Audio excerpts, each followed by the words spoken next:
history creates its own indelible images, and this may be one of them. Nelson Mandela, the newly confirmed leader of South Africa, dancing to the music of victory. 5 years ago, he was a prisoner on Robben Island. Yesterday, he stood in a Johannesburg hotel, the victor in a South African landslide. Free at last, he said, but South Africa's always been an agonizingly complicated society. This was true under the tyranny of apartheid, and it unquestionably will be true under the new coalition led by the African National Congress.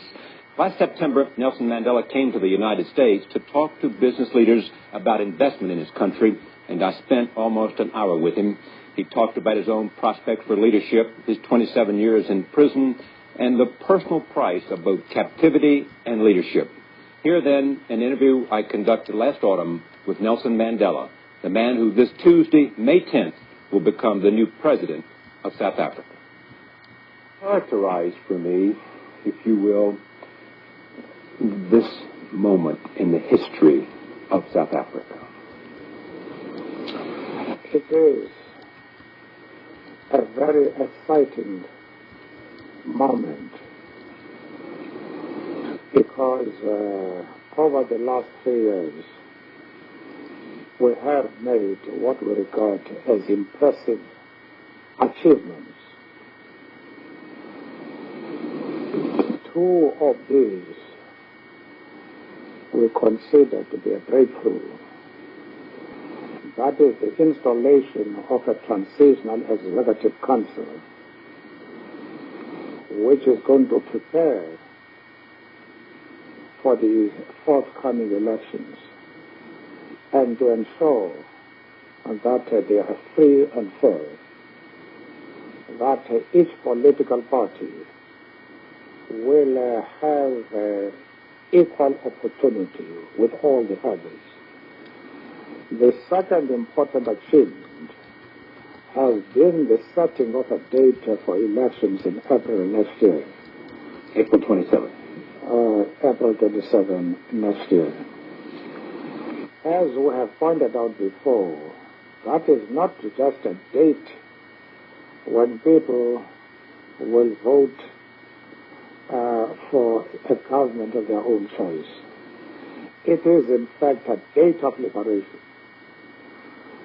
That progress has made it possible for us to review sanctions and to call for their lifting. We are tremendously impressed by the response of the entire world. The United States of America, from the President right through the Senate and the House of Representatives, to men and women in the street.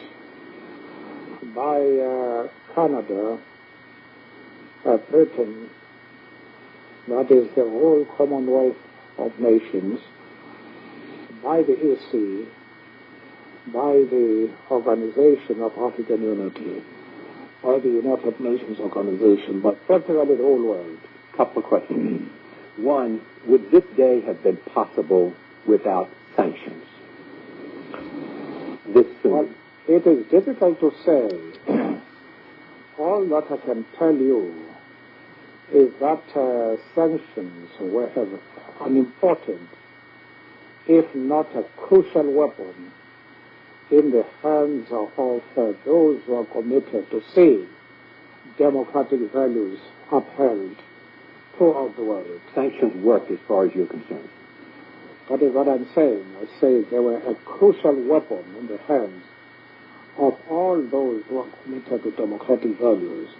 And I believe that the progress that was made is due in large measure to the pressure applied by the international community, and sanctions represented the most formidable form of pressure on our country.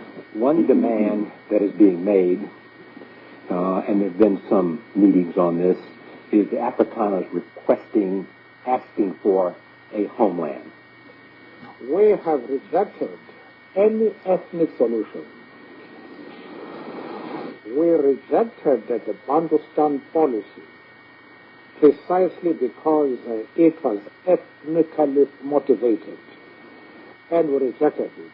It'll never. We have now succeeded in getting all the homelands to agree to rejoin South Africa and be part and parcel of a country which is organized not on the basis of ethnicity.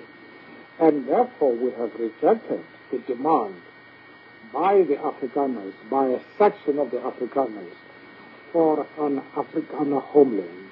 Nevertheless, we have decided to compromise. We have said to them, don't put forward this demand because we will reject it without compromise. But we are keen to meet you. All that you need is to give us a map of the area where you want to settle. We are considering the question of region